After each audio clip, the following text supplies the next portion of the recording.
El doctor Santiago Nieto hacía referencia en la entrevista a una inconsciencia de los juzgadores, de los jueces, de los ministros de la Suprema Corte de Justicia de la Nación. Y hoy el presidente en la mañanera habló de esa inconsciencia. En el caso de Ayotzinapa, que pone como ejemplo el presidente, vamos a ver y escuchar lo que dijo en la mañanera.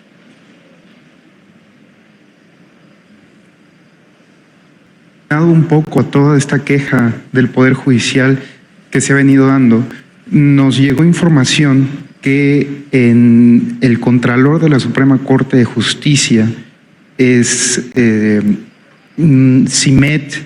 Simet López Suárez, tengo entendido, tiene injerencia o más bien intercede ante algunos jueces, ante algunos miembros del Poder Judicial para que distintos juicios salgan a favor de lo que los intereses convengan, ya sea de él o de cierto grupo dentro del Poder Judicial.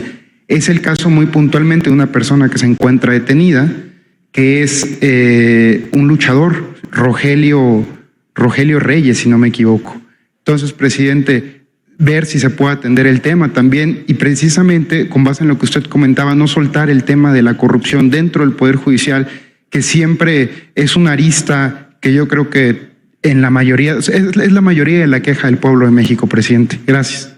Sí, estamos viendo eso y se están haciendo investigaciones a fondo. Tenemos el caso de Ayotzinapa, que amerita, y lo estamos haciendo, una investigación a fondo. A ver si se los explico, así de manera general. Desaparecen los jóvenes esa noche de septiembre del 2014 en Iguala y hay varias versiones, pero al final imponen una versión de que los jóvenes fueron detenidos y los llevaron a un sitio y los quemaron, un basurero. Se demuestra de que eso no era cierto. Para poder sostener la llamada verdad histórica, detienen a los responsables supuestos, a muchos responsables supuestos. Pasa el tiempo y se presenta una denuncia de que fueron torturados y que así se echaron la culpa de que habían participado. Habían quienes sí habían participado y otros posiblemente inocentes. Pero entonces,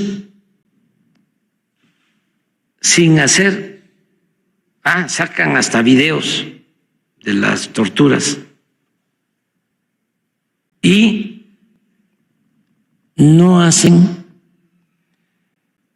las pruebas, no cumplen con el protocolo de Estambul para ver si hubo tortura o no. De repente, un juez con toda una argumentación muy especializada en temas de derechos humanos, muy ajena al lenguaje jurídico. O sea, ¿quién hizo eso? Sostiene que deben de presentarse las pruebas en 10 días de que fueron torturados.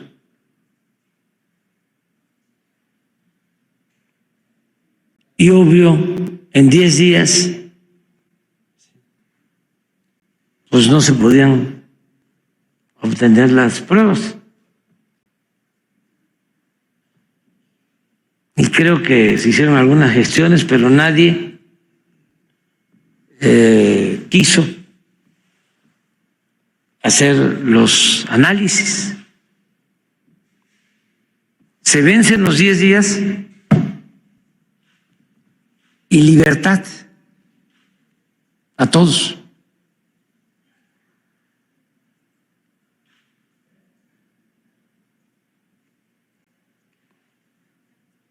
Y claro, hay quienes no participaron, pero hay quienes sí participaron. Entonces, ¿qué pasó ahí? ¿Quién intervino para garantizar la libertad? ¿A cambio de qué?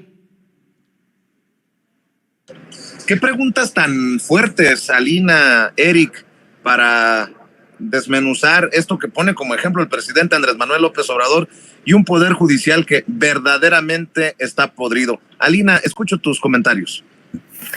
Vicente, el tema de Ayotzinapa va a ser y es ya fundamental dentro de la historia de este país.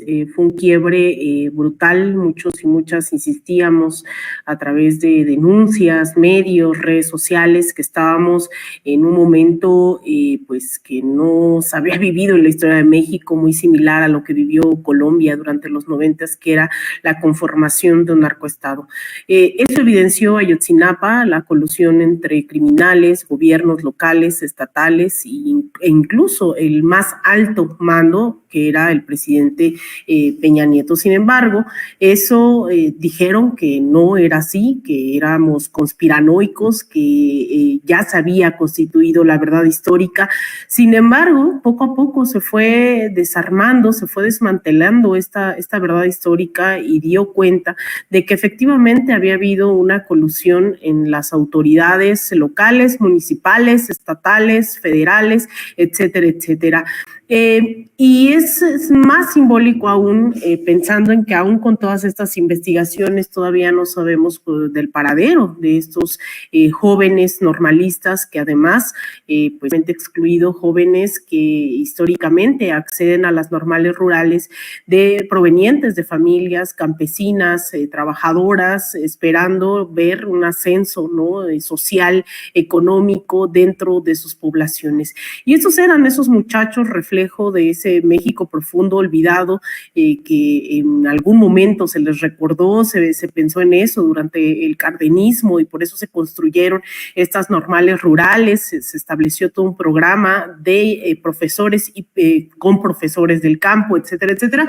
Y durante esta gestión se han hecho investigaciones de todo tipo y aún así no sabemos, insisto, a ciencia cierta qué pasó al 100%. Los trabajos no son menores, sin embargo, también creo que no se ha puesto, o eso es al menos mi percepción, creo que como ciudadanía hemos fallado en hacer aún más visible todo esto que han evidenciado informes tras informes, comisiones, investigaciones, en donde ya se ha llegado a dar con algunos responsables y aún así ciertas fiscalías han puesto en libertad a muchísimos y muchísimas de ellas.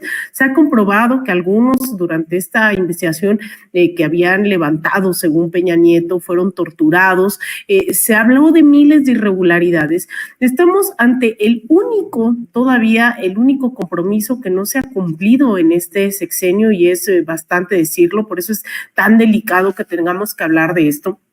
porque el ejército no creo que todo sea homogéneo como en ningún lugar de la sociedad mexicana, no todos los de Xochimilco pensamos iguales, no todos los de la Ciudad de México pensamos igual, y en el ejército también esa relación de fuerzas tiene que existir, ¿no? O sea, y creo que ahí hay todavía muy poco desmenuzado para saber por qué todavía no damos con el paradero.